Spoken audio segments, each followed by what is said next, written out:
because I've always wanted to be a Maasai. I've been studying Maasai since I was a little girl.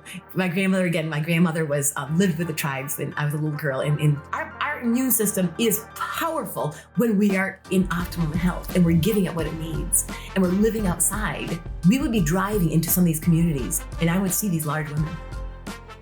I said, well, is that a Maasai? And Mateo said, for one of the women, he goes, oh my gosh. He goes, she left us a year ago. He goes, look how big she is. He goes, she's blown up. I said, what happened? And he goes, we were attacked by hyenas. I said, hyenas. Oh my God. He goes, I took care of it, Mom, don't worry. He goes, and then the dogs came.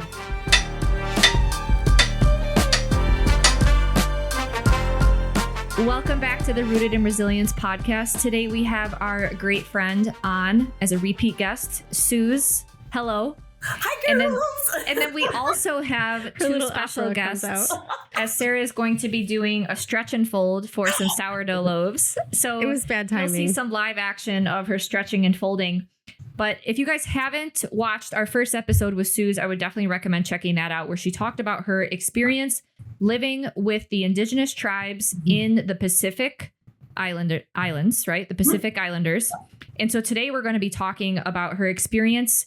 A few months later, she came home, rested, and then she went back to Africa. You guys have no idea how much work this all is, how expensive it is, how much it takes from her. And Suz is literally like doing this just from the kindness of her heart. And so we're so blessed that she's here with us sharing her experience.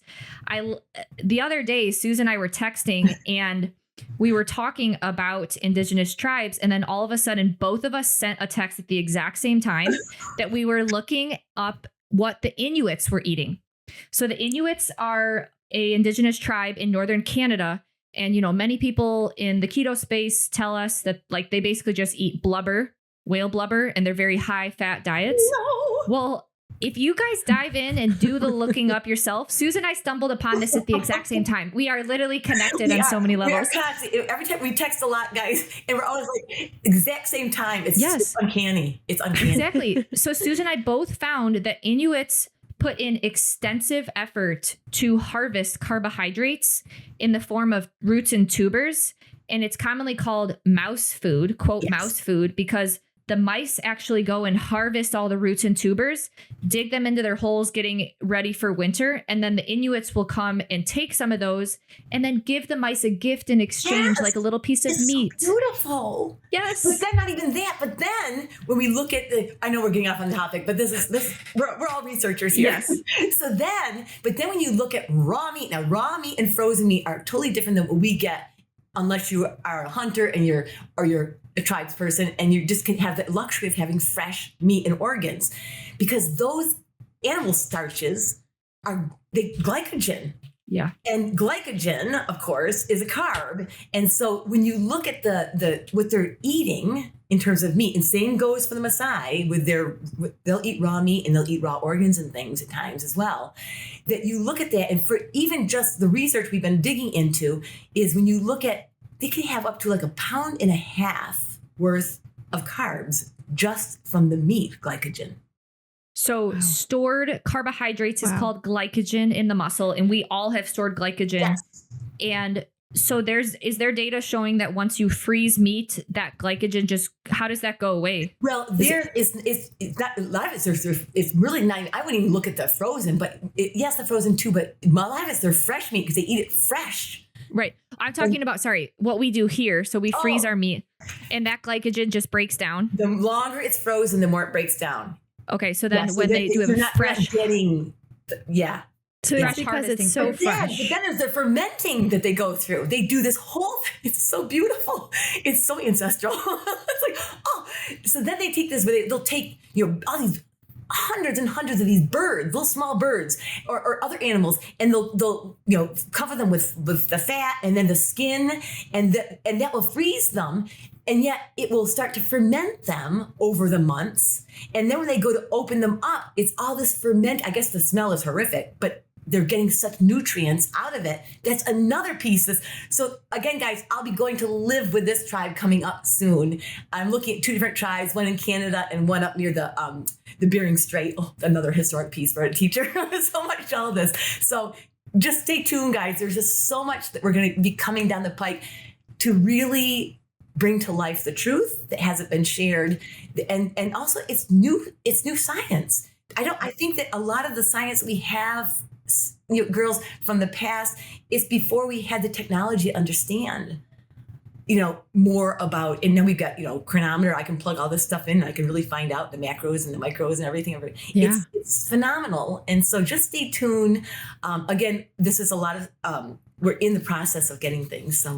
So I think it's important also, we've all just been told this game of telephone, where you receive one piece of information, yes, and then you kind of come up with your own story, you share it with someone else. And so a lot of these stories that we hear about Indigenous tribes, it's no like direct experience. It's just like a series of telephone. Like, guys, Suz is living with these tribes and she's here to tell us these stories. And I think one of the reasons why it's not so common for people to have these experiences is because like it's a solid 2 to 4 week trip. It takes a lot of energy and it's a pretty expensive trip. And so we're all it's so probably grateful. very uncomfortable too to just step into a I new was world. thinking about that last night when I was taking my shower because I just ever since when you come back from not having a shower, it's just like, are you gonna say, oh? And I just thought to myself, and I know most people would not put themselves through this. Because I kind of shudder sometimes when I think about the fear I was feeling at times there. Now that I'm home, I forget, but sometimes I go back, I can put myself there. And I know this is going to sound really awkward, what I'm going to say, but I'm the kind of person who will just say it. And plus, you guys, I can always tell anything. Yeah, there's like my daughters, my adopted daughters. But it's like, so I think about like, and I know it's graphic, but when you have to go to the bathroom, and you have to be really good at squatting if you're going to go and do something like this, because you squat a lot. Because to go to the bathroom, you have to squat because there's no toilet. So puts you in the perfect position. Yes, it does. And it really does. And that's, again, look at some of my videos. You'll see what I'm talking about, lining everything. It's just so Did you record yourself pooping, Suz? I tell you, I was, but I didn't. But I was just thinking that when I was squatting out in the bush, and I had this fear, and sometimes I thought I was going to cry because I had such a fear. What if a cobra or something came up? And you're right down near the ground and you get bit down there. Oh, and gosh, yeah. These are just things, something comes around the bush, you just don't know, python, you just don't know, and so I just kind of shuddered. And I don't think most of the population would ever want to put themselves through this because there's the fear factor and just the uncomfortable of there's no running water. There's the thought of there's the flies. And the mosquitoes were so, if you look at some of my lives, you'll hear me, and you'll see them all over us. And they're literally all over your mouth, all over, and you're trying to get them off of you. And they're just everywhere. Most people couldn't tolerate that. They would be, I just can't do this. And so this is what I feel that God's given me the gift and I do this no matter what, because I just think it's so important what we're doing, guys. And it's so important. And I just, you girls for having me on and letting me share this. But Suz, what I just appreciate about you so much is just your dedication to the truth, right? We've all of us have been through so much diet dogma and we feel like we've been lied to. And sometimes it like hurts to think back of stuff that we've done to ourselves because of what we thought. And so this obsession with the truth and being able to help others uncover potentially other paths forward, not living in dogma and going and experiencing this so that you can truthfully tell the stories of these Indigenous tribes who can't tell their current story because people can't endure these types of experiences. And so we are so grateful for you. Yeah, and another thing, guys, is that it's also that you can talk to them because I bring them alive to you on our Instagram chats, and so you can talk with them. And I was just talking with Mateo and the chief this morning. I say the chief of Maasai. So we're up all night long texting it because we're on different hours there. But, so they're going to be doing more lives with me, even though I'm home. We're going to do lives from here and stuff. And I'm going to be doing some lives with some Inuit people as well coming up, guys. Oh my gosh. Wait, I've got to be on that. You've got to keep me posted. And then I think, and don't laugh at me because this is how my brain works, but I think I'm going to be going to Okinawa next month. Really? To live with families where the oldest living people, the centenarians, are all living. So I'll be, listen, I got to find out the truth. I have to go and do lives from there, so you can actually see, how much carbs, how many protein, how much fat, what are they eating, and we can learn for ourselves. Let's go see her. So I'll be your like eyes and your body walking, and we'll just kind of display it. So this is a science experiment, like right in the middle of these science experiment during data collection. Yeah. And you're all with me, because I mean, and that's the great thing is when I'm doing the live Instagram chats, you can all ask me questions, and it's great. When I was there too, girls, it was so neat to see.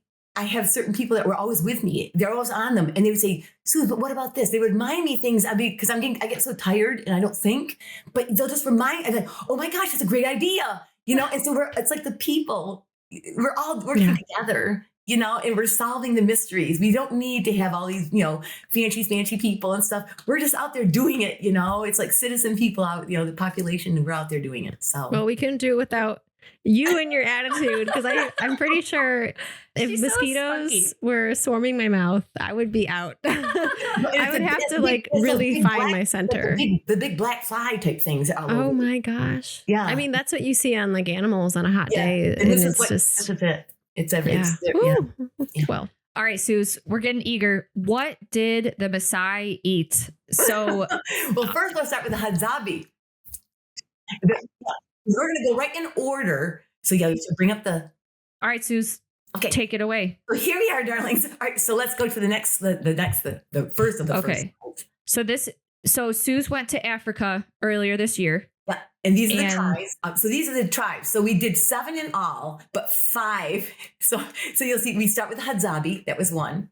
Then we did 2 Datogas. So the 2 Datogas, the first group we went they were blacksmiths.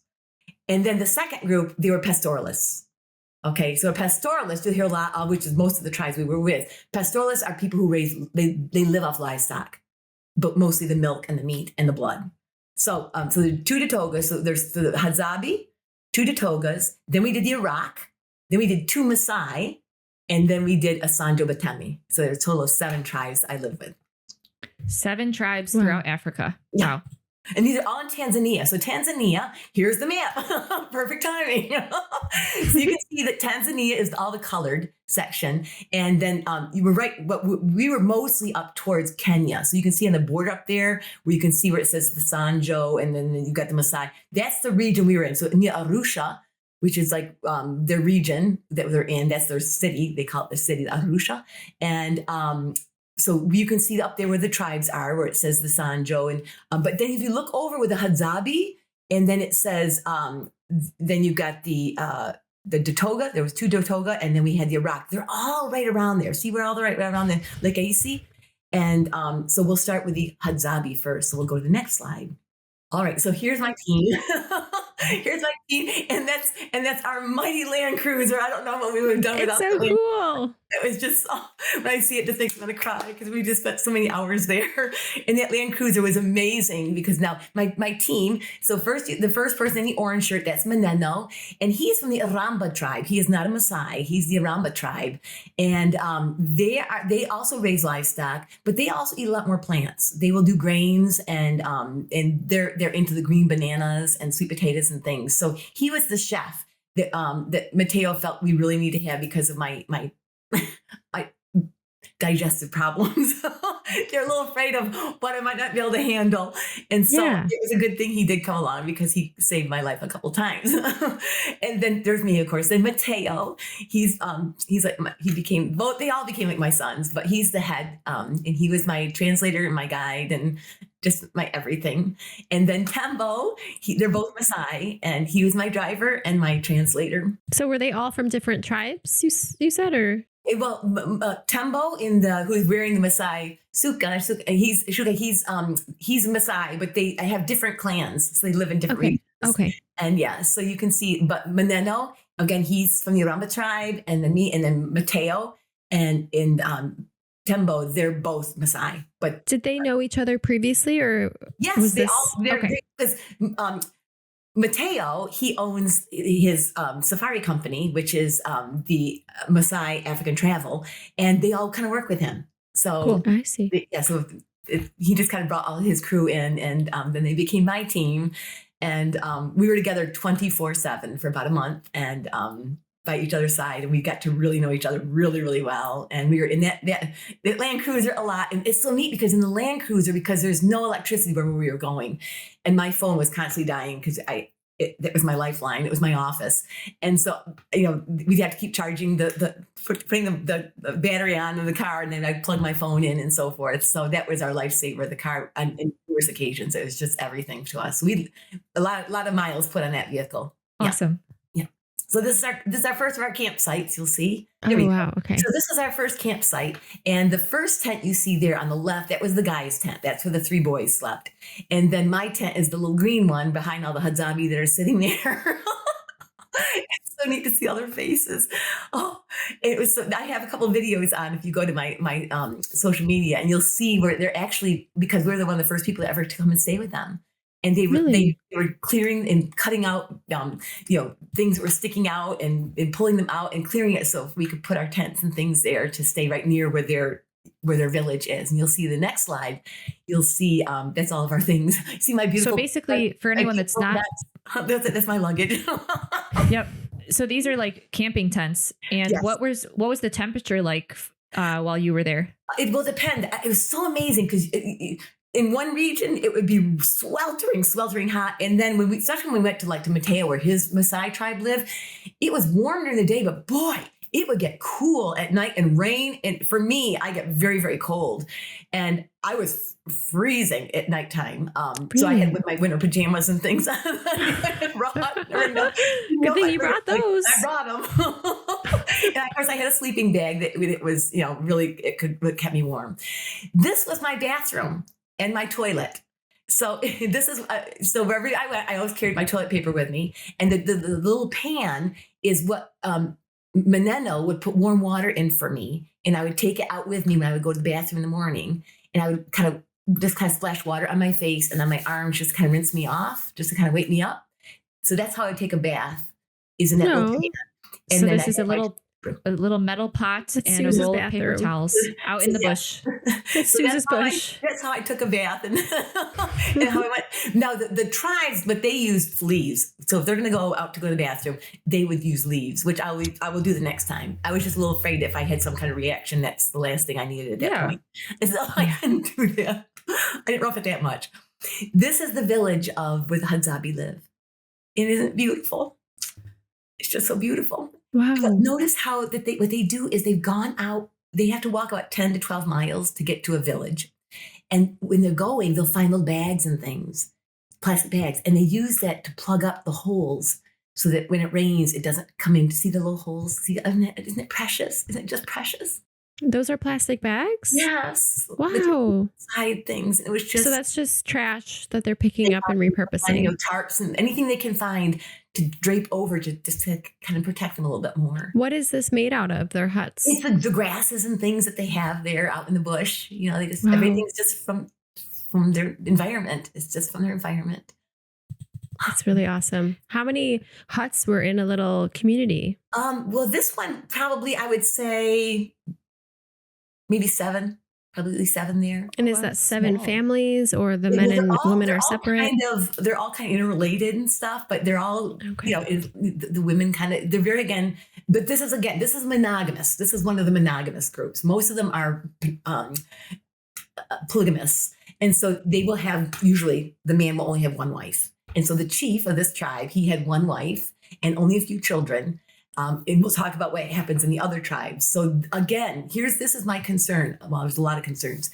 The Hadzabe are one of the last hunters and gatherers on the planet, which scares the living daylights out of me. And there's only about 800 living. Of that 800, according to my research, there's between 200 to 400 that are only living ancestrally still. Oh. Half of them have gone and are now and now they're struggling with their health.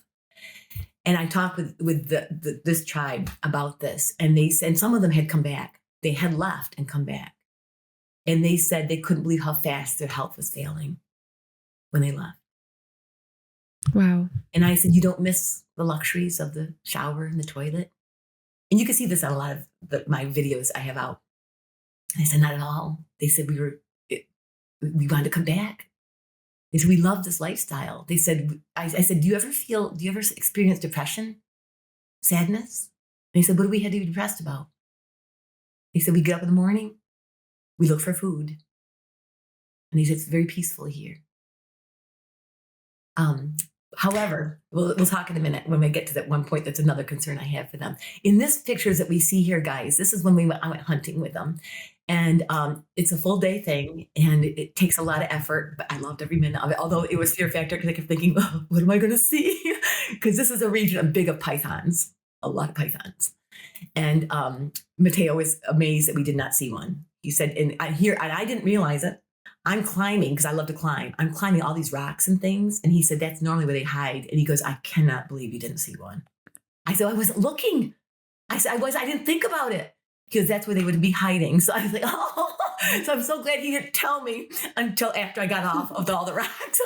Because I probably would have seen one. But anyway, that said, so we went hunting that day, and it was just, and they use bow and arrows. There's no guns. There's nothing, guys. This is as if you've gone back thousands of years. And the sad thing is that the government has taken away so much of their land.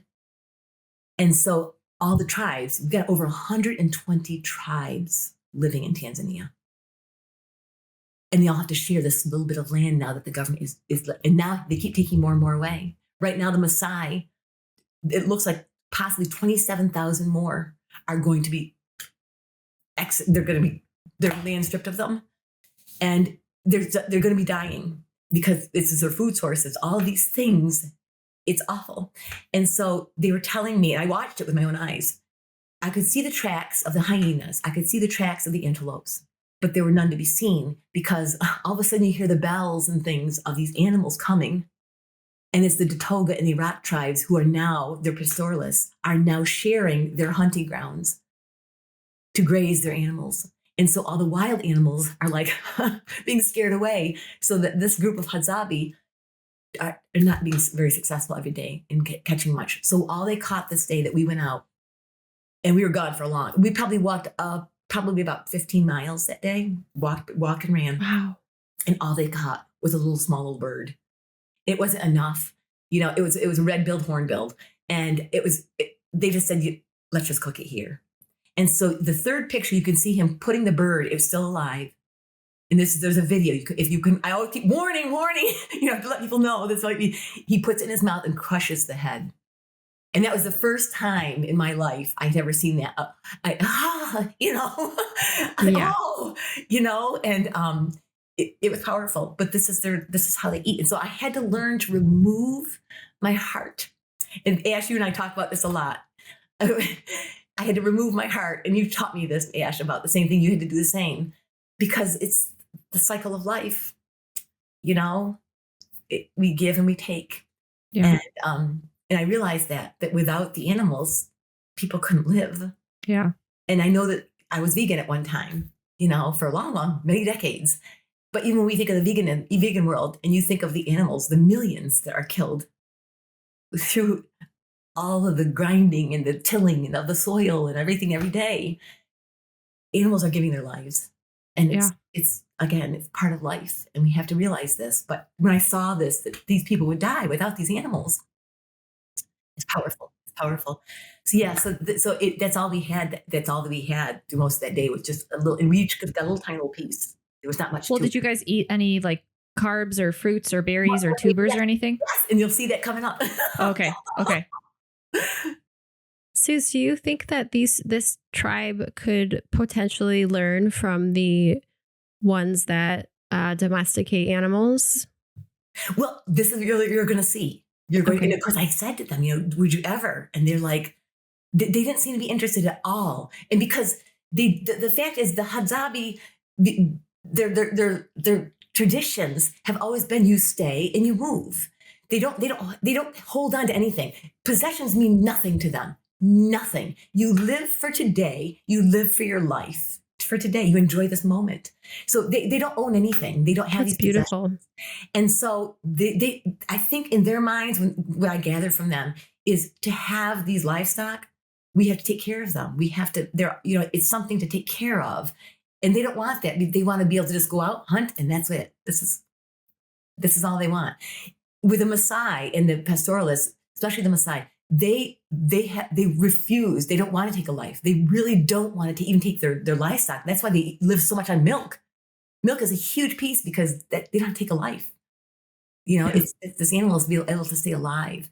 And so we'll talk about that when we get there. But these guys, they really don't want to have the burden of taking care of something. However, wait till you see what happens that I was shocked about that no one ever writes about, because I don't think anyone's ever seen this. You got to live with them, people, to see this. And all of these people who said they researched them and they said that they were there with them, but then there's just things that don't make sense to me. But anyway, we'll see. So you can see here he's making, and everything is right there and then. And the knives that they carry, people think, oh, they must have, that's made by the Datoga Tribe, which you're going to see the blacksmiths that we went to. They all share with each other. They barter and they give things to get the material that they need. So these knives, the metal knives and their hatchets and their axes, they're anything like that, the bracelets and jewelry that are metal are made by the Datoga Tribe. And so you can see this is a huge baobab tree, massive. It just was humongous. And they pound these into the tree. So it's almost like a rock climbing wall. And that's how they get to the nests, because a lot of the bees' nests are with the trees. And so we thought this was going to be a huge nest, because there's bees everywhere. And if you watch the video, they're just swarming around. Pele, this is Pele. And when he came down, guys, I wish I could have been videotaping, but I couldn't, because I was literally pulling out all the stingers out of his arms and his face. Wow. It was, I mean, they're just so strong and nothing bothers. He was unfazed. Not totally. This is what it is. This is what we do to get food. I'm like, oh my gosh, honey. Literally, honey. It was just like unbelievable to be there with them. I just love them so much. Yeah, first we bite the neck of the bird off, and then we get stung by thousands of bees. Just so beautiful, you guys. I just love them so. And I don't want anything to happen to them. I just don't want anything to happen to them. So anyway, so go to the next slide. Oh, and here's it. Go back to that other one. This is an in the ground bee's nest, and how they find things is unbelievable. Normally, there's a bird. I gotta remember what it's called. It's called the honey guide, and it's in the video. But and you'll hear them whistling, a really melodic whistle that they do, and it'll bring the honey guide bird to them, and that bird is how nature works with them. Will guide them to where the honey is. It's amazing. It's just that is so cool. Works so well with nature, guys. It's so beautiful. And so anyway, so this nest down here, you can see he's looking into this nest, the first picture, yeah. And of course, now we go to the next slide. And this is what we came up with. The first picture was out of the nest that was in the ground. It was like in the plants. It's a brand new honeycomb, but it's empty. And the second picture is an old honeycomb that was up in the baobab tree. There was nothing, because this is not the time. And again, this is important, everyone, to listen to. Honey is not every day. It is not there. And so anyone who's saying that the Hadzabe have honey every day, wrong. They do not. This is a season there is no honey. They don't have it. And what is the season of honey? And so it's coming up. Right now, the flowers were just starting, because it was when you go to there's seasons. They have seasons like we do. They don't have snow, but they have seasons. And so right now you can see this fresh one. The first one is just forming, because now the blossoms, they're just starting to come out. And now the season is going to be coming, where they'll start going and getting the nectar from the flowers. And so Suz, what did you guys eat that day? That day, all we had was that little piece of a bird. And of course, then you'll see what they were drinking. Of course, we had our water with us. No, like potatoes or starches? I'll show you later. Okay. She's like, come on, girls, I'm getting there. Right now, it's slim pickings. The boys have had nothing yet. Oh, so they gave it to the girls. The girls have had nothing.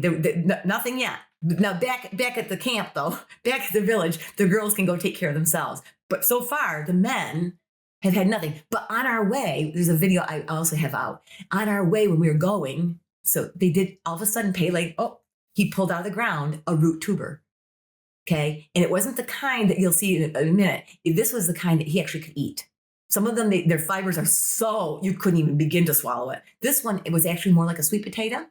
And it was very, it wasn't as tough. And so they split it up and they were able to actually each have a little piece of it. But it was very small. Raw. Yeah, raw. Ooh. Raw. So a starch. Yeah. Oh, yeah. Yeah. They do a lot with the tubers. Tubers are big. But then you'll see, oh, this is where the water. Doesn't matter what it is, what they come upon. And a little murky, a little mucky looking, a little dirty looking. And again, so any of the scientists, and this is something I really, really want to really test one day, but it's going to take millions and millions of dollars to do all my wishes, you know.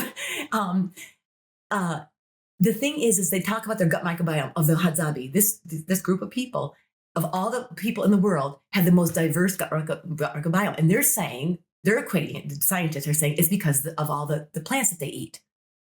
I don't think so. I think it's because I lived there and I saw it. It's dirty.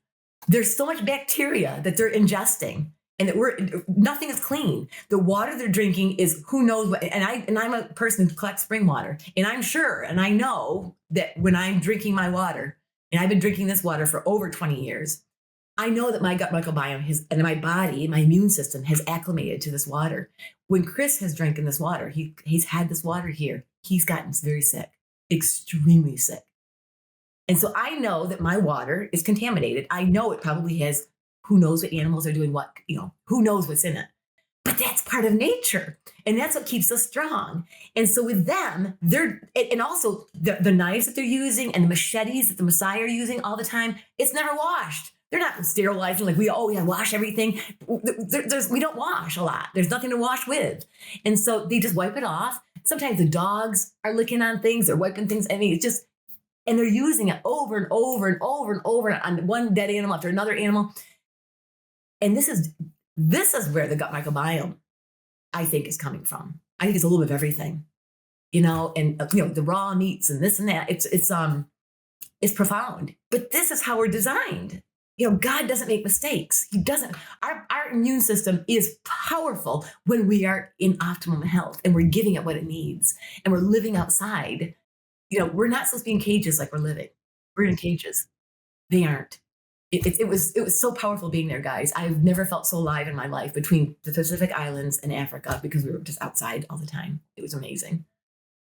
Yeah. So this is their water sources. They'll come upon a little mud puddle. And they'll drink out of a mud puddle. It doesn't matter. They'll drink. So you did drink from this? I wanted to, but my boys were like, "No, I don't think this is the time for you to get." And I understood that because I saw what happened with Chris when he drank my water, and I thought it was awful. I mean, he got extremely sick, and I just thought I can't. But the next time I do go, I will start to just try to incorporate some. I do want to try this. I want to start building up my immune system more than it is. Now, here we have finding seasonal fruit.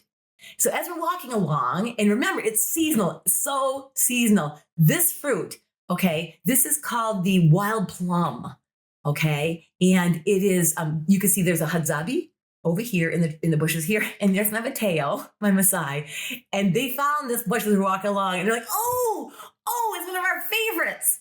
So anyone who says that the Maasai don't eat fruit, yes, they do, because this is in the bush. It looked like, to me, I thought, oh my gosh, it looks like a cherry tomato, but It's not. And of course, there's a way to eat it. You don't eat the skin. You remove the skin, okay? And then inside of it, there's a little pit on the inside, and there's a little, it's kind of juicy. So I didn't eat the pit. But Mateo crushed right through it with his teeth. He's just like, and he said, I'm going to swallow it. I said, well, I don't do well with nuts and seeds.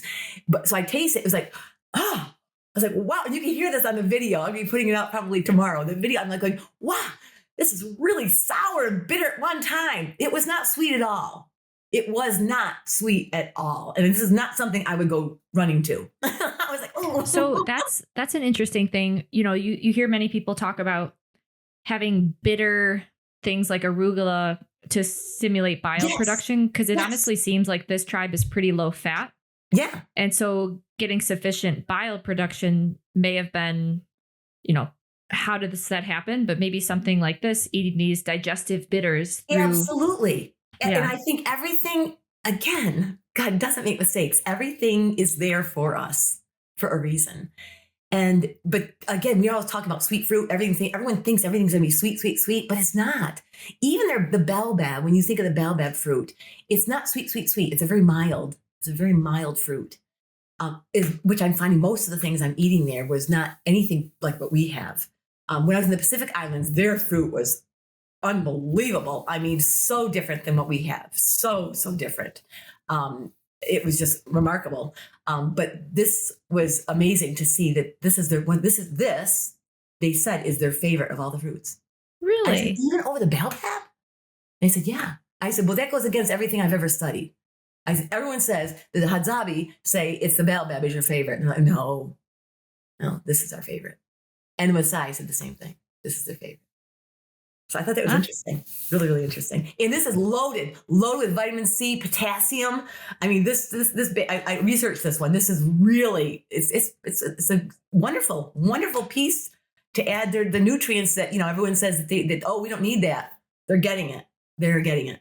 They are getting it. But again, this is like maybe a 2-month time. It's out like around the time we were there. I was there by January, February. That's when that's out.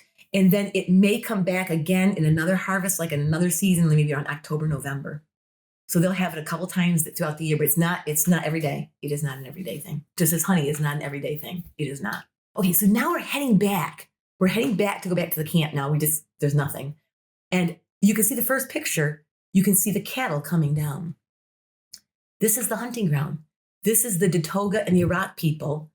You can see that on their hunting ground, and they've all got their bells on. You can hear the donkeys making all making all their sounds and stuff. And I'm thinking, no wonder there's no animals out here.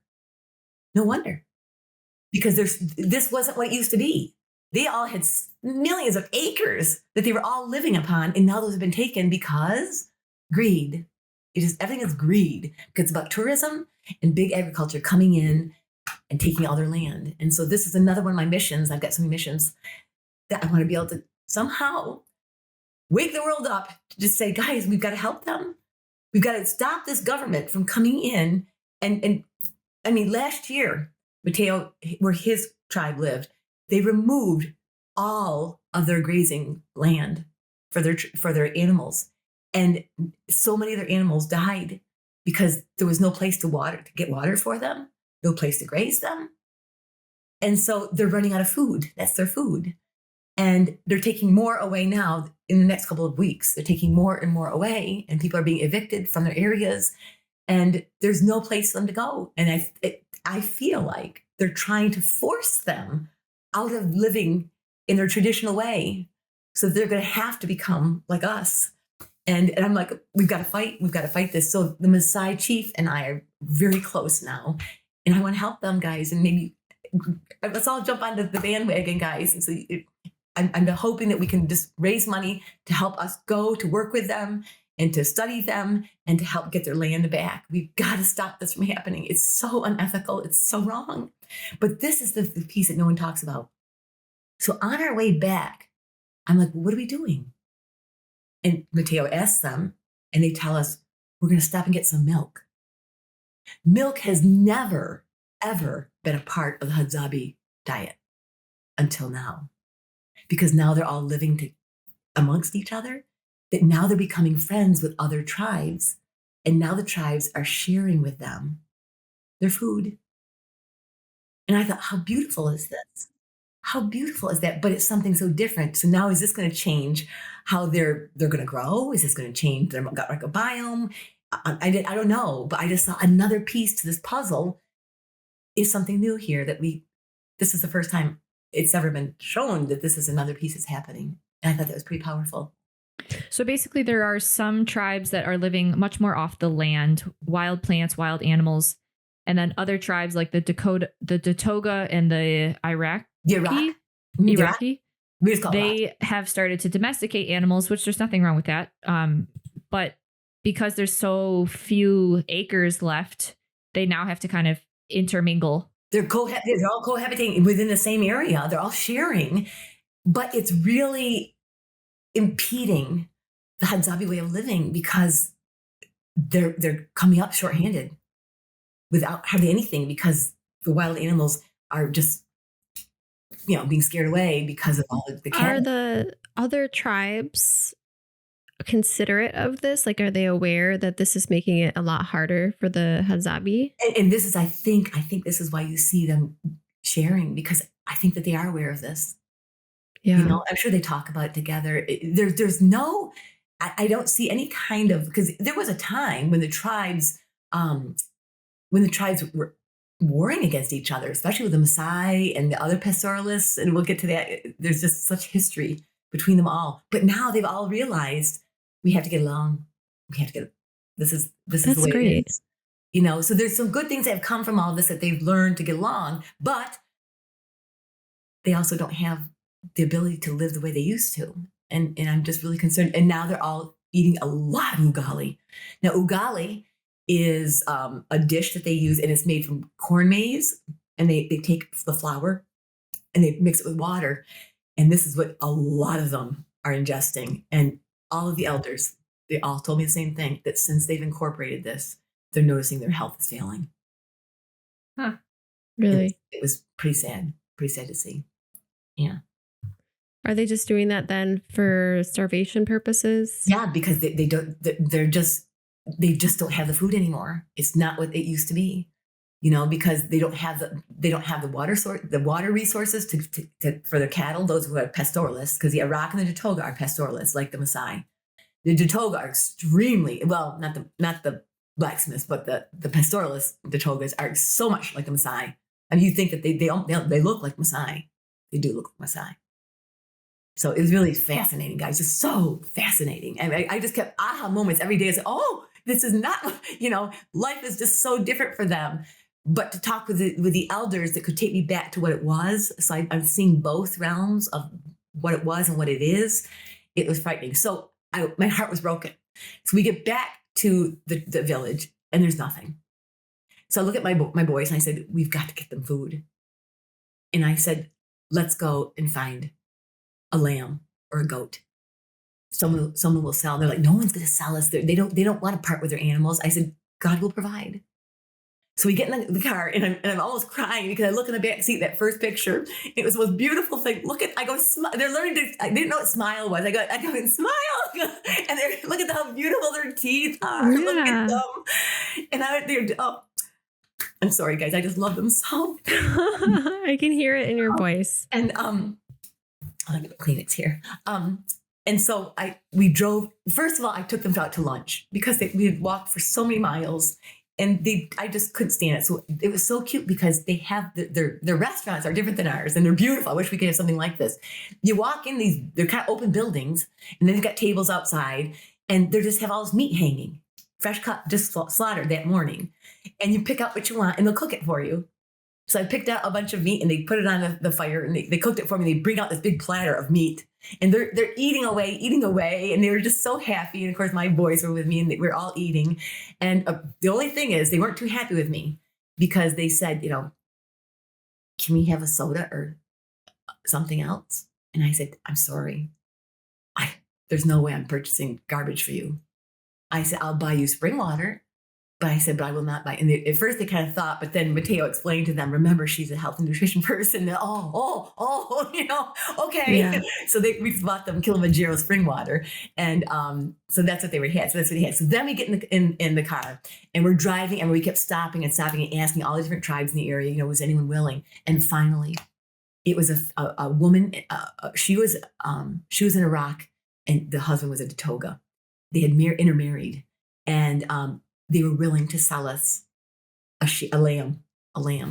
And I was so happy. So you can see the middle picture is one of the Hadzabe hunters, and he got it for us. And then we put it in the car with us, and we brought it back alive.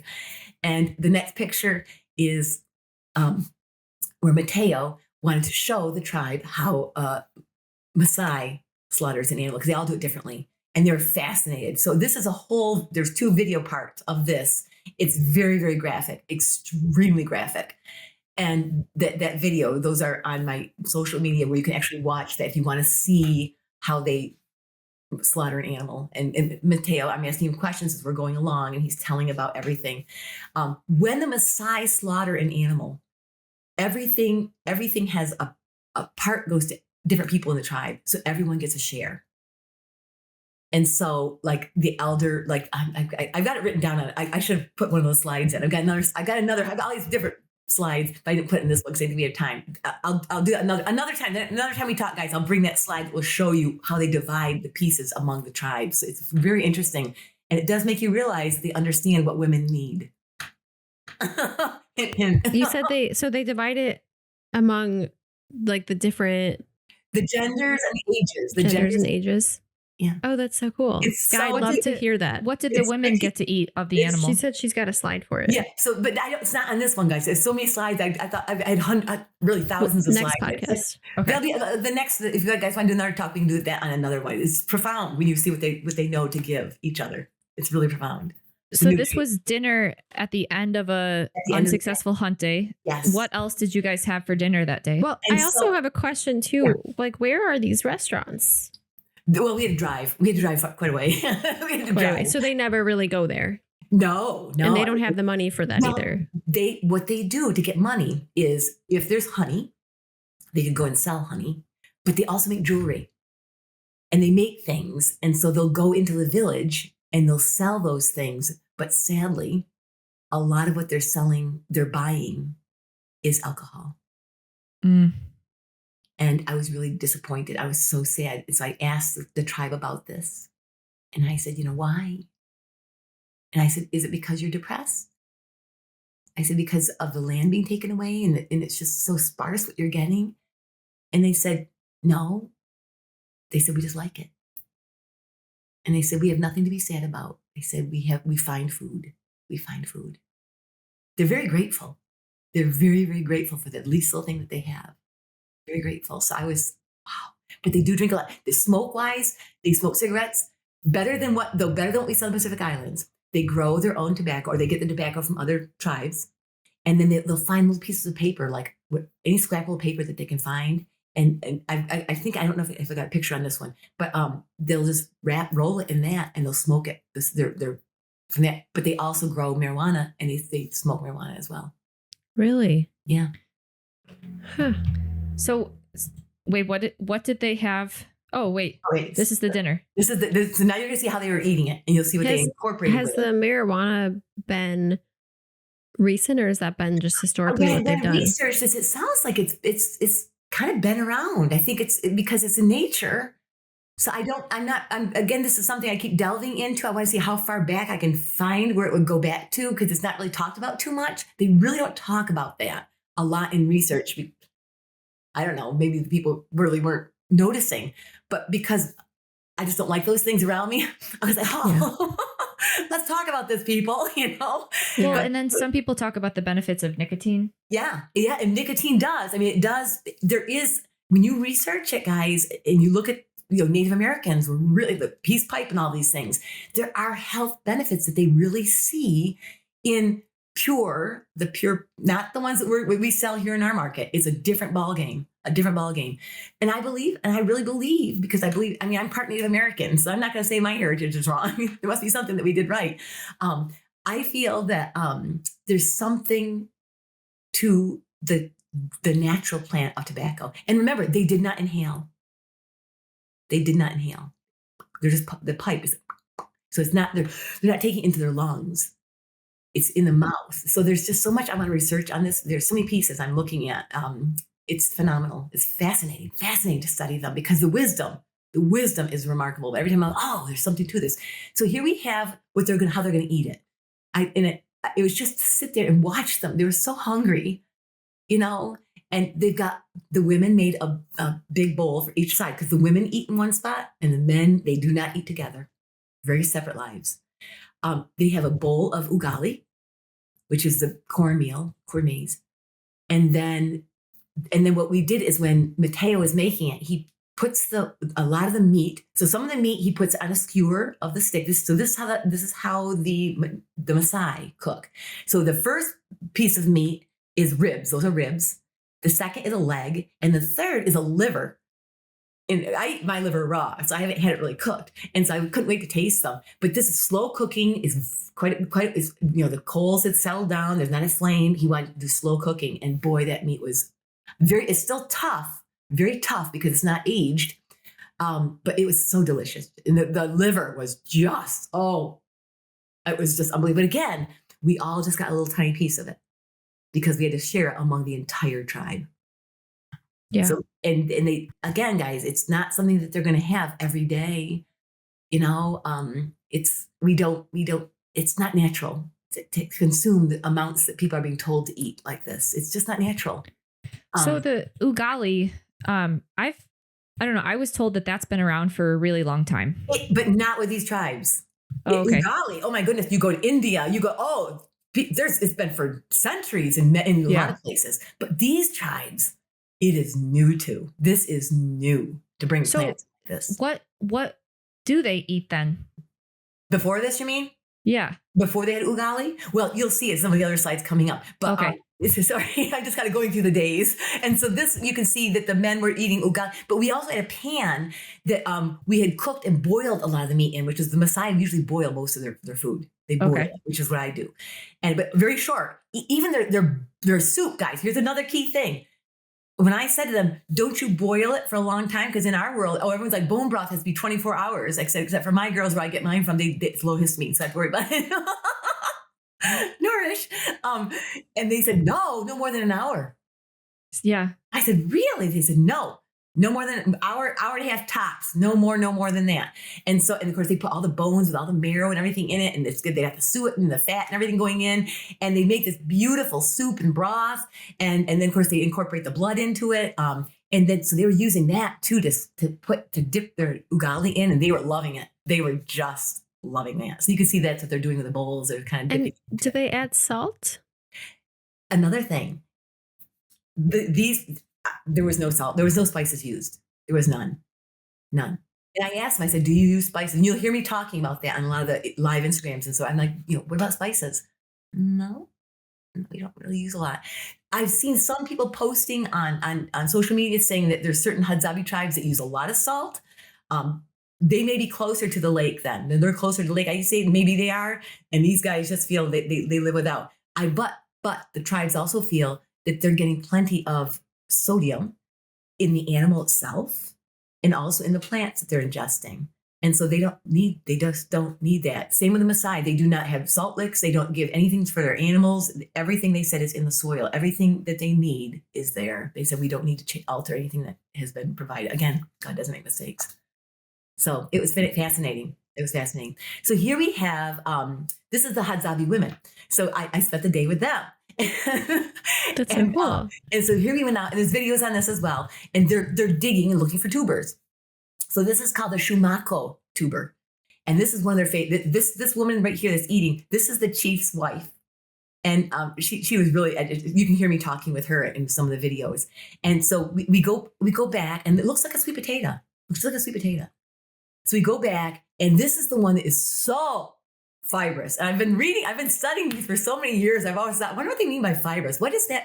What is that? And boy, when I put that in my mouth, they don't eat the skin. They roast it for about 5 minutes in the fire. They put it right in the fire. Okay, then they take the outer skin off, and then they peel it.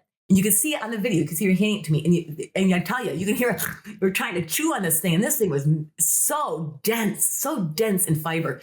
But it was the water coming out of it, and the minerals. It was so loaded with minerals. I was like, wow. It was so there. And I said, this is fabulous. And of course, I had Tembo, who was my driver. He was my translator at that time. And he's so adamant about what he eats. And I said, honey, try it. And he's like, because it wouldn't be a Maasai. It wouldn't be in their diet. And I just said, just try it. So he did. And he's like, not bad. You can hear him in the video. It is sweet. It is sweet. He's saying, but it's remarkable. So this is fascinating. And then of course, look at the greens. While we were out getting the tubers, the other group of women were collecting the greens. The greens, they will not eat raw. They boil them. Was it all ages together of women? Yes. All the women are all together with the children. Okay. Now, some women will stay back, and I talk about that in one of the videos, will stay back and care for the children so that they can move and get things done. Especially when they're doing the tubers and things, because they're just in digging and they don't want to be carrying the children on them. So they went without their children. And the women back in the camp, they stayed with the kids to take care of them. So about how much of this did they eat? And is it mostly just the women? They will share it with the men. So they kind of divide it amongst them. And But and the men will eat in the ugali. The women will prepare the ugali and take it over to them, and they will eat it. So they share amongst them. Yeah. And this was an everyday thing. Every day. This is what the tubers. You don't just so this is the most of their diet. At this point, because the meat, they weren't finding anything. Only what we brought to them at that point. But you'll see videos where they talk about getting baboons. But I think they've hunted so many of them out. I think that it's just, which I get nervous about them, and with all the camel skin. I mean, even when we were sleeping, and they're quite far away, the Datoga and Iraq, but all night long, I kept hearing the bells and the donkeys all night long. And I thought, it's going to keep at least the animals away from us. You know what I mean? Yeah, that's one good thing. If I'm thinking it's just sad. It's just sad that they don't have that. But when we go to the next slide, look what else the women do. They're hunters. They look for rodents. Do they eat the rodents? Yes. So that day that we went out, and this is, again, people don't talk about this. They will look for rats and mice and moles, and they will eat those. Now, and I said to them, this day we only found one. And they said, sometimes we'll find up to 15. And they'll roast those. They'll cook them and eat them. Oh, wow. Yeah. Did you get to try one of those? No.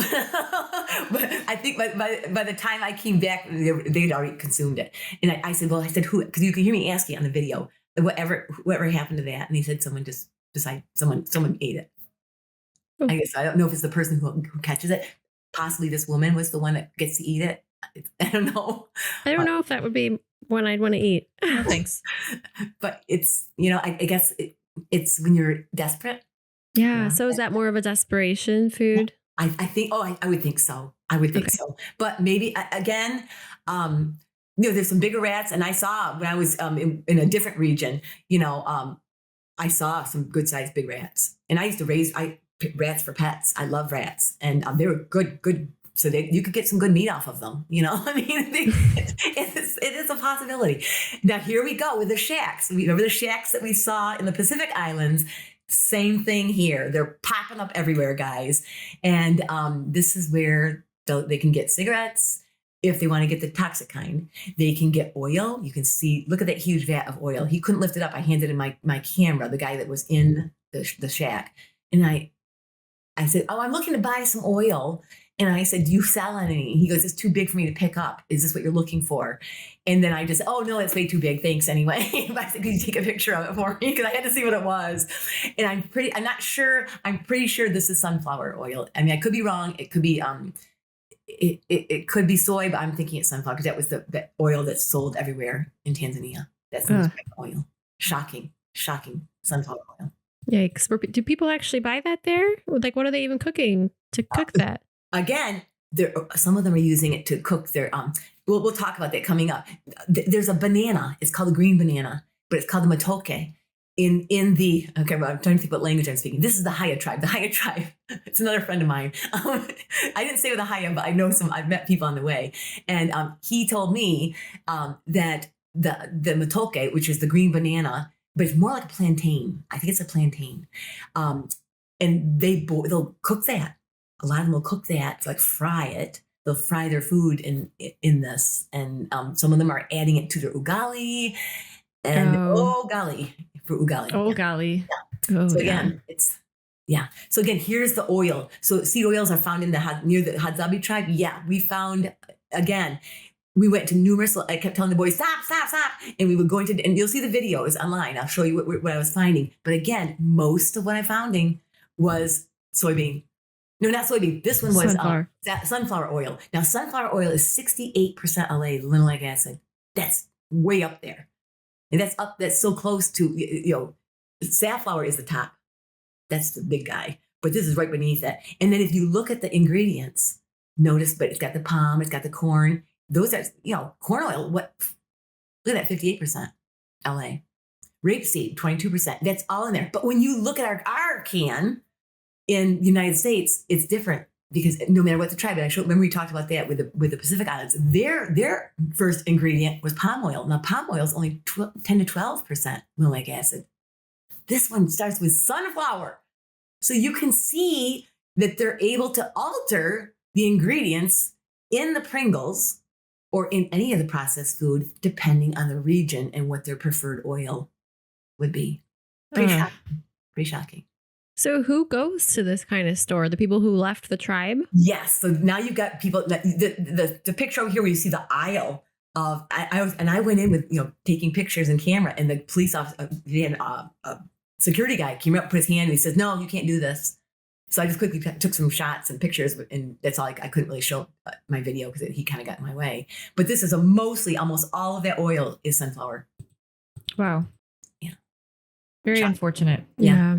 But so the people who are leaving the tribes, or just people who have left long ago, I mean, there's just, again, a lot of tribal people have left they want to simplify their lives, and they think this is the way to go. And they're falling apart. And it was evident because even Mateo, this is a great piece, because in Pacific Island, I didn't really know the people that I had hired to be our translators and to our guides and stuff. They really didn't know a lot of the people. That's not they're just kind of there to guide us. And so when we would go into cities, they didn't know the people. But Mateo and Tembo, this is where they all grew up. Yeah. And so any of the Maasai who have left, all Maasai know the Maasai. They all know each other. Even though there's many of them, you know each other. We would be driving into some of these communities, and I would see these large women.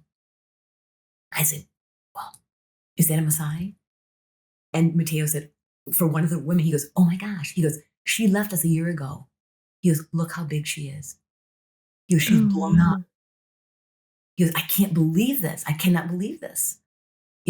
Because then they completely leave any like home style cooking, returning to cooking from the land, and they rely walking around. They're not walking 12 miles like they normally do every day.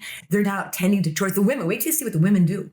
Wait till you see what a Maasai woman does every day. And I experienced it, and it was awesome. I was like, oh, but it was hard for me because of an incident, a problem I had, which we'll talk about later. But it's amazing to see what they do on a daily. And this is another key piece that we aren't talking about in the space of health and nutrition. And it really concerns me, because when we're giving all this advice about telling people, "Oh, eat high fat, high, all this protein, all this," but you're a sedentary person, you're not doing anything.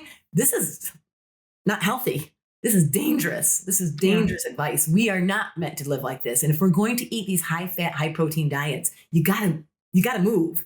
And that even all the elders said the same thing. That's the key to how they're able to do all of this, is because they move. Even if they're 100 years old, they're not sitting. They're walking 12, 15 miles a day. They're not stopping. They do not stop. Wow.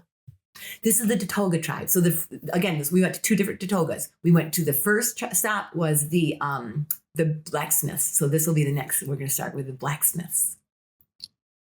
They live differently than pastoralists. So they're pretty close to the Hadzabe tribe. Yes. Yep. Yeah. We still had to drive a ways to get to them, but they were there. Here we are. So this is the pastoral. These are the blacks. They are not pastoralists. And I kept thinking, well, they're going to have all the cows and everything because they're still Datoga, and this is what they base their food on, according to what I've been reading. But everything I read should be right? Wrong. No. So we get there, and it looks like what a Datoga is going to look like. And we go in, and these are the boys. There's two young boys. They're in their 30s, and they learned from their grandfather. Their grandfather was a blacksmith, so it's handed down. And so of course, here's some of the things I purchased. I brought back a bunch of things for my girls and stuff. So these are some of the.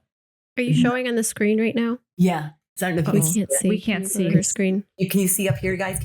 In the side. She's going to have to switch to it. Oh, there we go. Oh, yeah. Okay. In the side up here. See them? Are those earrings? No. So they're bracelets. And what they do, guys, one's a brass and one is copper.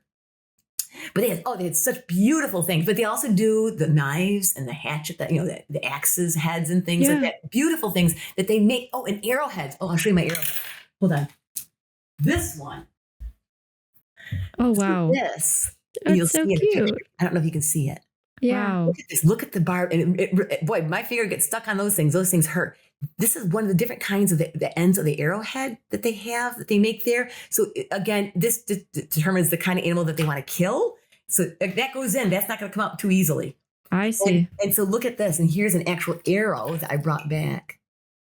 I don't know if you can see it, darlings. So see the Oh, arrowhead? wow. But this is really rare. This I'm just like, oh my golly, this is I got this from the Sanjo tribe, which we'll see later, and we'll talk. So I'll bring this up when we get to Sanjo because this arrow tip is really rare because I'll tell you why. It was not made by the Datoga. This was made by the Maasai. And years and years and years and years ago, there was one tribe in the Maasai that were blacksmiths. They're no longer. wow. They're no longer. So this is a very rare piece to have that. It looks so different compared to what the It does. Datoga do. Yeah. But the thing of the Datoga, the nifty thing of the Datoga is when they go into the village, again, they have to walk. They have to walk miles because they don't have cars and stuff, miles and miles to get near a village. And they will find, again, it's all about what they find. They'll find padlocks, old metal that people have thrown away, and they'll bring it back and they'll melt it down. And I have videos on that too. And they'll melt it down and they make it into these beautiful pieces. Yeah. So they're really kind of they're helping the earth, they're cleaning the earth, and they're coming back, and it's just recycling at its best. So beautiful. It's really Awesome. beautiful. Oh, like you were saying, using scrap metal. Yeah. And so here you can see this is the piece I brought back. It was a nail. It was a regular. They just had all these old nails around. They melt it down, and look what they can make. Isn't that amazing? Yeah. But look at his thumb, his thumbnail. I was like, honey, what happened to your nail? And he said, one day the animal came down on it and that's the end of that nail. I was like, oh. So this is typically men. Yes. The women aren't making. No, this is just the men. Women take Okay. care. Women have other chores. It's very divided in what their chores are. To me, it's very biblical what they do. The men have their roles and the women have theirs. And this is how it is. This is how they live. Okay, so now I want you just to see the teeth. Now, this man, the second and the third picture, he's 102 years old. Oh. Now, look at his teeth. They're all there. I was like, oh my gosh, you've got a full set. Look at that. Except, I know everyone's going to say, wait, he's missing some teeth on the lower. And whenever you see tribe people, please remember, guys, a lot of the tribes remove these teeth on purpose. One is to show strength, that you can withstand the pain of having those taken out of your mouth when you're a little child. And two, they think it's a sign of beauty. Three, it's because if you were to be sick, like say you have lockjaw or something, that you've gotten some kind of disease where you can't open your mouth, they will put their medicine that they make through that little space. It's brilliant. Oh, wow. It's brilliant. No one's ever talked about that. And I was like, and Mateo was going through it with me. I said, really? And so it's so neat that this would be where the medicine would be given. I thought that was really beautiful. But you look at the young boy. Now their diet is, they're mostly vegans, basically close to being vegan, because sometimes they did have a goat there, but there was no other livestock. I said, where's your livestock? And again, there's a video that will be coming out. I still have so many videos. I got hundreds of videos still to put out there that I've got. I said, so what are you eating? And the two boys said to me, they said, we mostly just eat ugali. And they said, and we do, you can see my notes on the bottom there, it's saying, again, ugali. And then they do what's called makande. Makande is like red kidney beans mixed with corn. And they boil that. Starch. And, extreme starch. And the thing is, and I said, no meat? And he said, well, we had to send all of our cattle and our livestock away because we're too busy working. So we can't tend to those. And so I gather that any of the Datoga tribe who are mostly doing the blacksmith, they really are, they're not living like the pastoralists. These guys are living off of plants. Then I asked the older man, though, that man who's 102 years old, I said, well, what's your diet? And there's a video of him as well coming out. And he said, I would be milk, just like a Maasai, meat and blood. But when I looked at his teeth, it's not at all what I saw. And so I'm thinking this is what he was eating in his younger days. And now he's eating what these boys are making and what the women are making, which is all basically a vegan diet. And he said, and there was a goat. I said, what about the goat? Why is this goat here? And they said, well, we might get some milk, but not much.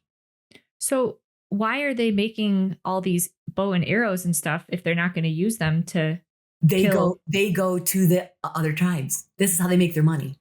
I see. This is how they can buy different things that they need. But in other words, I was shocked. I was shocked that. But what are they buying that they need? I don't know if again, because even the things that they're using for their bellows that they use that's all from animals and their wood that they go and get, everything they get, they all make everything themselves. So it could be their clothing. Okay. It could be the beads for the jewelry some of the jewelry that they're making. The ugali when it comes to getting the flour and so forth, because they're not agriculture. They're not growing things. So I'm thinking it's to help buy their beans and their food that they're eating. And so that's what the money is going for. That's what the money goes for. That's interesting. So they're more craftsmen. Very much so. Yeah. But they're not vegan by choice. It's just their lifestyle. Yeah. And we were shocked that you didn't, even some of the women, could the women maybe tend to the cattle or just have something, but they were just like, no. They love their food. They said they really love this food. They said it's really good. And they felt they looked very healthy. The older man, he even did a dance for me. He was down crawling on the ground, 102. And I asked all the elders, and I know you probably think, oh my gosh, that was so rude. I said, can you squat to go to the bathroom? What'd they say? Yeah, of course. Oh, wow. And of course, in my videos, I'm saying, okay, everyone, do you understand this? We all should be, because that's what I do. I mean, I'm squatting right now on a bench. I squat all the time. I eat when I squat. When I was a teacher, I taught squatting because it's part of being human. And think about this. If you can't squat, there's something wrong. The tendons shrink up and shorten up because we've been sitting on these chairs. And the chair is really a fairly new invention. That's really only maybe 150, maybe 200 years tops of an invention. That was for the wealthy people. The royal people would sit in their chairs. Most people were just squatting or sitting on the ground or sitting on a log or a stone. And this is what they do. And so that's what I did like years ago. I don't sit, I just have chairs here for when people come because they don't want to sit in the ground with me, but I have like little cushions and things. And I just really just squat most of the time. And that's what they do. And we need to get back to squatting because it's part of keeping us healthy. It opens up the oh my goodness, for the pelvic region and the hips. It just, what it does. Again, I've got videos all about squatting, how important it is to our health. And these guys say the same thing. If you can still squat at 60, 70, 80, 90, 100 years old, you've got some good health going on there because it takes a lot of muscle to do that and a lot of, strength and mobility, and you're not going to fall. It's huge. And at 100, 102 years old, they're still squatting to go to the bathroom without any help. I said, no one's out there holding you. Nope. That's awesome. And of course, Mateo couldn't believe I was asking, you want me to ask them? I'm like, no. I said, inquiring minds. I said, I have to know everything. I said, I have to know every aspect of their life. Because it's what I do. So here we are, we're getting ready to leave. And so we're getting ready to go to our next expedition and to our next location. And so this was the next Datoga tribe. Next Datoga. These are the pastoralists. They look very much like Maasai. And they live very much like the Maasai. But you'll see there's a couple problems here. This was our region here. And we're living right out with the cattle. They're all walking around us. I would unzip my thing and there would be like, donkeys right there, whatever. I was like, oh, I just love this, But it's hard for me to sleep because it was so loud. You're right there with them. And it's very loud. And but it is what it is. I think that they probably get used to it. It's probably calming and soothing to them. But for me, it was very, very loud. So you can see the shepherd out there with them, and just look. So they travel with their livestock, like they move their livestock around, and they will keep moving them and moving them. They walk miles with them to get. So the camp moves with them too, like even the women. No. They'll come back at nighttime. However, in this dry season, this is the wet. We were in the kind of wet season right here, so everything looks very green. In the dry season, so in like August, September, October, when it gets really dry, they will leave. And the women will stay so that the shepherds will leave. But this is the problem because their land is being taken away. They don't have a place to go in the dry. And so a lot of the livestock die. Mm-hmm. And it's just shocking. It's just shocking. Which we'll see what happens with the Maasai in terms of their blood and milk intake in the dry season. So here we are. So we get there. And they really have never seen a white person at all. It's like, what is this? So they're like, again, what is this? What is this? And they're touching my arms, my skin. And I said to Gish is, you'll see pictures of him coming up. He was like in his 30s, very tall. And he seemed to be their spokesperson. And so Mateo was conversing with him. They were always talking in Swahili. Each tribe has their own language. And you'll see like the Hadzabe, they had the amazing, beautiful click language. When I can't do it, but you'll see videos of me talking, them showing me. It's rare. And again, we're going to lose that if they become extinct. And they're close to it. You only have a handful left of them. And to hear that language and to hear it was just so beautiful. But in Tanzania, the common language is Swahili. And that allows all these over 120 tribes to be able to converse with each other. So they all have learned to speak Swahili. Not the elders. A lot of the elders do not speak Swahili because that's kind of a new thing that they incorporated, maybe 20 years ago. But now the younger generation has learned to speak Swahili. So that's how they communicate with each other, through Swahili. So I said, do you mind if I take pictures? And he said, no, you can't do that. And so I was a little taken back. I thought, I have to abide. I have to honor them. I'm not here to exploit anyone. I'm just here to learn. And God will decide what happens. So we're out going toward, I said, can you show me where you get your water from? So we're heading to the spring. And because I love to jump, and I was jumping over bushes. And they're all like, what is this? First of all, there's a woman wearing pants, which you just don't see. But I'm jumping because women don't jump or run. They just walk. Very graceful. So they're all laughing. I'm like, come on, everyone jump. And so they're all jumping and they're thinking, they're laughing and they're thinking, this is the greatest thing. So I take pictures and I show it. And they've never seen themselves. And they're like, oh my gosh, this is awesome. So then they're jumping more. So I took videos of it and I'm showing Gish. And he's like, take more. So that was kind of broke the ice there, so that I didn't have a problem after that. But so here we are at the spring. But look at her balancing. She's got a special thing that she's made and she's just walking with this huge, I think it's like I don't know, 3, 4, 5 gallon amount of water on her head, balancing it. Didn't spill a drop. Wow. Isn't that remarkable? That's crazy. Oh, but they were just so beautiful. Look how beautiful. Look how beautiful they are. Just absolutely beautiful. Just love them so. And this is inside one of their homes. Okay, so you can see the outside again. It sticks very much. This is what they make them out of. Much different than what you saw in the Hadzabe. They're more of mostly grass. These guys, and the women usually make the huts. So they are polygamous. So the men will have multiple wives. So then each wife will build their own home, just like the Maasai.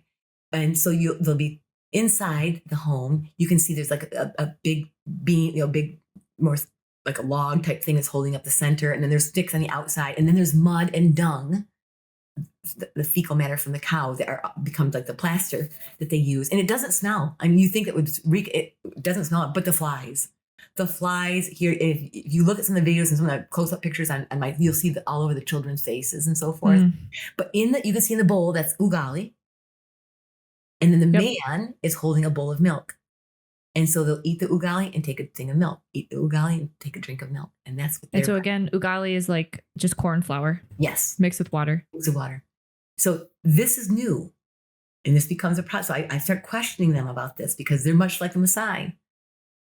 And I wanted to find out, how long has this been happening? And what have you noticed? So you'll see what's going to happen coming down as we move forward. So here you see, what is the hair? This is when I first got there. Look at the hair. What is going on with the hair? And that's Gish. Gish is a tall one, this first right there.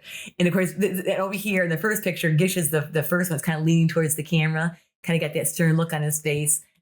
But he became very, very good friends. We just got very close, and he would come first thing in the morning, would be right there by our tent to meet us. And it was just so, again, this is another piece. And but I noticed even more in the Maasai.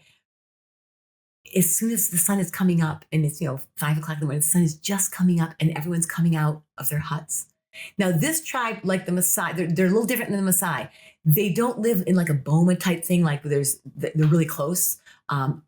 They're very much like the Iraq.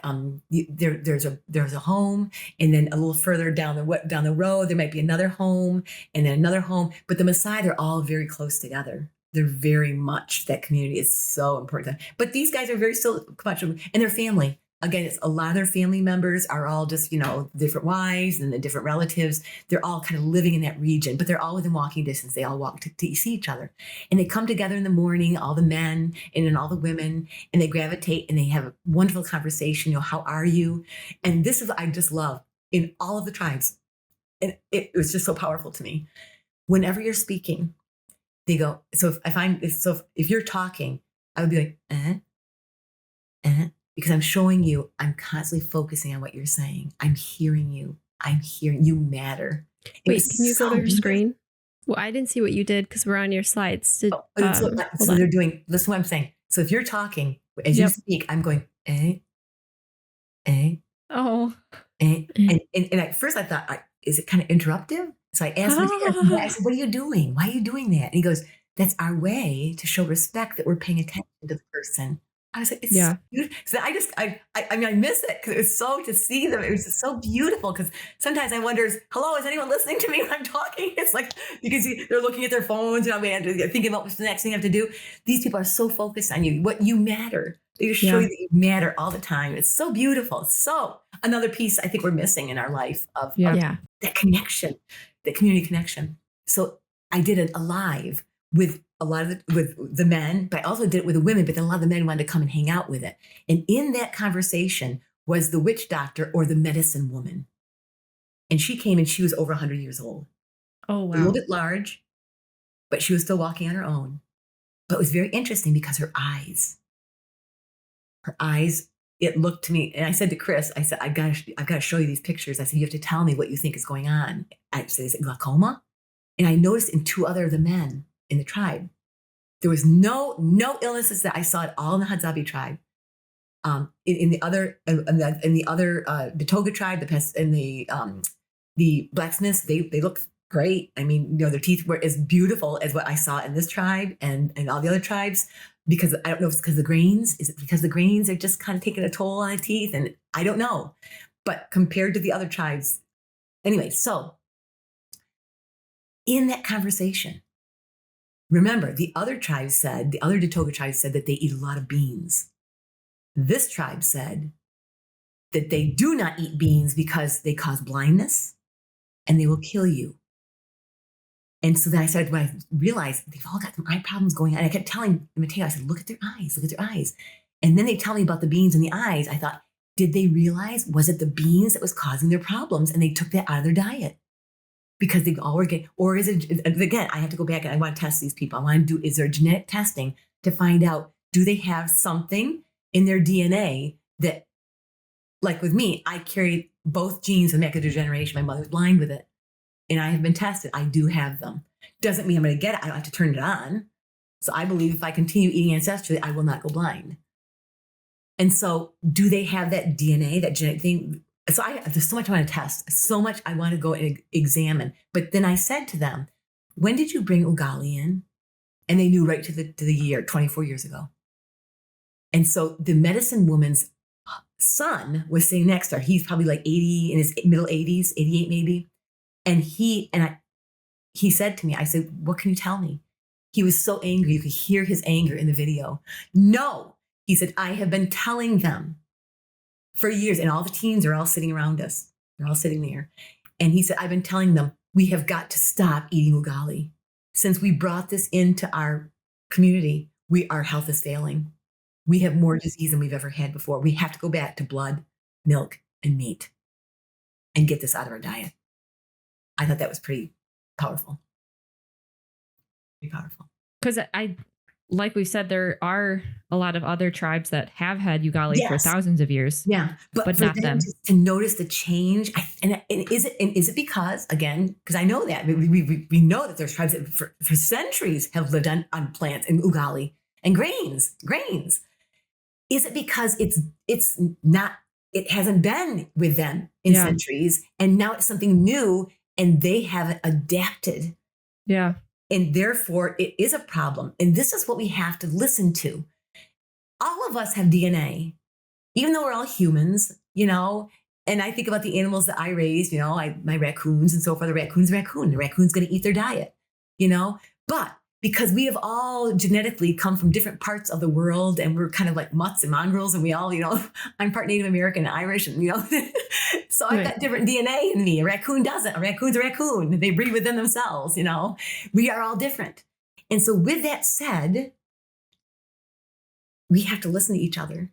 We have to listen to our own body. So what I'm saying is right for my diet may not be right for someone else, depending on their DNA and where their family members came from. And so the more and more I was with them thinking about, wait, but there's other tribes. Look at the Pacific Island. They're eating all these things and they find that this is extremely healthy. And yet the tribes are suffering and struggling with it. So I just think that there's something about how long it's been, how long we've been able to adapt, there's so much to the puzzle we have to look at, so much to this. But also this witch doctor woman was over 100 years old. And in America, the average life expectancy is like 70. Yeah. Yeah. Yeah. So her, again, so think about, she's been living, this ugali is new. Ugali is new. It's only within the past. So did her eye issues start happening when she started ingesting ugali? I don't know. But I saw 2 other men with the same thing. And is that why the older man was so upset? Because it's only been within the consumption of that we've never had this eye issue before. There's just so much. I don't know, guys. I don't know. I don't. Yeah. Again, it's something that's why I have to go back. I have to go back and just talk and ask more and do more blood work to really get to the answer. But to have all of the elders say, every single one, even the Maasai, since they have changed their diet, they're seeing problems. Well, that wraps up the first video of a series we're doing with Suz. We talked all about the Datoga Tribe, and next series we're going to talk about some other tribes that are more similar to the Maasai. So I wanted to ask really quickly, Ashley, what was your biggest takeaway from this episode? What I love about these conversations with Suz is I am constantly being reminded of what it means to be human. Yeah, I love that. They don't have the other complications that we bring into, or the Western world brings into our lives that cause all this chaos and stress and confusion. And I mean, of course, when they're infiltrated with our ways, maybe, but the ones that do stay very consistent with their traditional culture don't seem to really have a lot of the psychological issues that we see in America, just for example, like, things like, what's my life purpose, depression, because they work so much like a community and they have purpose every day. They're living for that day. And I thought that was so beautiful. They literally just wake up and they know their tasks. They go get their food. They all work together as a team. And that is really inspiring to me. Their days kind of revolve around food. Survival. Yeah, essentially. So while also living in the moment. So to me, it's just a good reminder of, what are the pillars of being human? I know that one quick thing for me too was the way that they are so intertwined with nature, like the bird example, where they would follow the bird to find the honey. Yeah. I thought that was really cool. So, yeah. And every part of Western civilization is, how can we work away from nature? Because it is not profitable for big food companies to work with nature. Or nature's going to harm you. So cows have avian influenza. Yeah. So thank you guys for listening, and stay tuned for our next podcast with Suz.